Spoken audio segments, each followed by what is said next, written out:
When someone takes out a loan, the bank simply pretends that the borrower has paid in the money as a deposit, when actually, of course, neither the borrower, neither the bank, nor anyone else has paid in the money or transferred it to the borrowers. What the bank does is it creates a fictitious deposit in its client's bank account when a loan is created. Banks are the accountants of all macroeconomic business, as they run the settlement systems of economic transactions. These checking settlement systems are the accounts of the economy. Because of these, only banks themselves are able to tell the difference between real deposits and fictitious deposits that banks might create. Firstly, I'm looking at the textbook definition of a loan versus the banking reality of a loan. A loan, legally speaking, is when the use of something is handed to someone else. If I lend you my car, I can't also use it myself. By this definition, there is no such thing as a bank loan. This is vital and something that economists understand. When banks lend money, they are not extending loans. What banks do is more important, the single most important fact about how economies work. So before we get into how banks extend loans, let's talk about how much of the money is created by commercial banks. We know from aggregate data that fictitious deposits, commonly referred to as loans, dominate up to 97% of the money supply in the UK.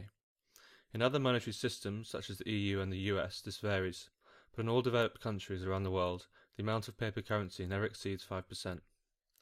We may now establish and show that the money, or credit creation, comes from commercial banks. These commercial banks are the creators of the money supply, not the government, not even the central bank. How do they do that? What banks do is they acquire securities, universally. Banks are all in the business of purchasing securities, legally speaking, never lending or borrowing. What does this mean? Let's say you go to the bank and you want to get a loan of £10,000. This is a universal parlance for say you want to acquire money from a bank at an interest rate. The bank will make you sign a loan contract, the loan agreement.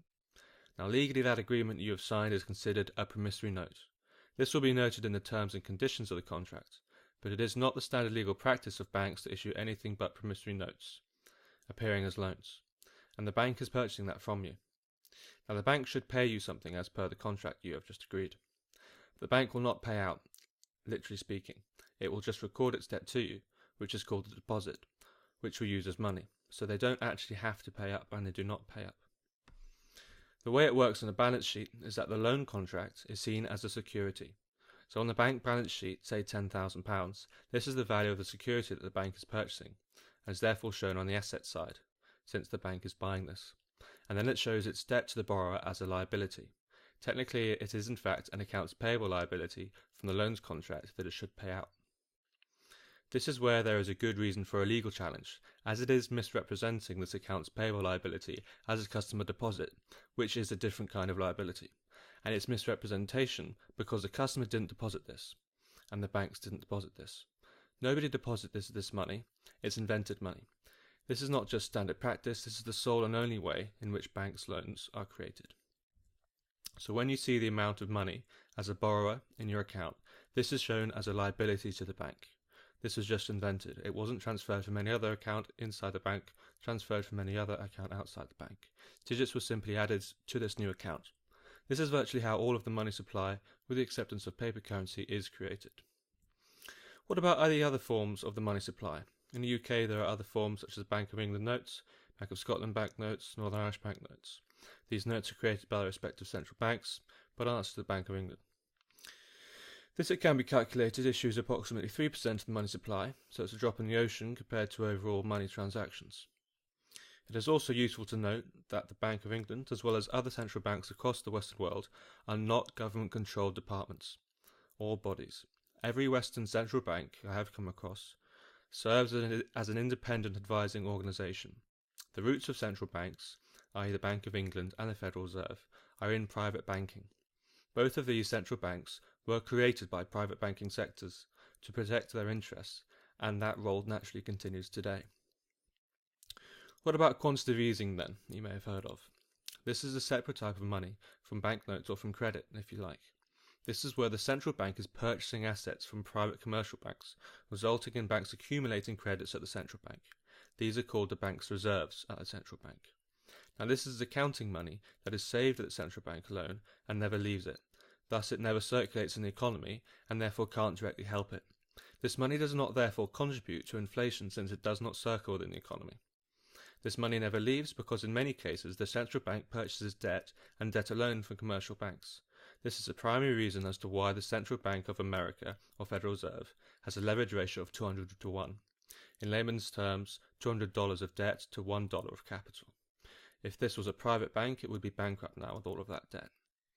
This current system we have, where banks create credit with customer deposits, is a system that we currently rely upon. Banks currently decide who gets newly created money, existing as credit, and can grow the economy in any direction they choose, therefore, with this newly created credit. This decision, of course, shapes the economic landscape of the whole country.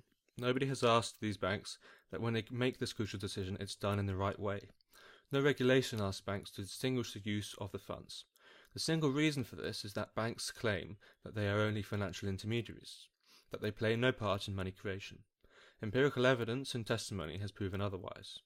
For the first time in Bank of England history in 2014, the B of E acknowledged banks create money. Regulations work against banks acting morally. New regulations such as the Basel capital adequacy requirements punish banks for doing a lot of the good lending, for example lending to productive SMEs, and encourage and reward them for doing speculative lending such as in the property market or real estate market. This is since regulators enforce the banks to focus on loans that may maximise profits. This results in banks acquiring assets that are particularly harmful. So banks are the decision makers, and they have not been told how to shape their decisions to serve the economy's needs and the public's good. They create money which is able to maximise their profits and senior management's bonuses. It is this decision that leads to good or bad results for the wider economy. Due to the nature of banks' autonomy to create money wherever they choose, we see more bad results for the economy. The idea of a loan contract instead being a promissory note rubs against the grain of what we understand in societies about banking. More importantly, however, is the ability of banks to create money autonomously in Western economies. The history of this extends over hundreds of years to the foundation of banking from long before the time of paper currency.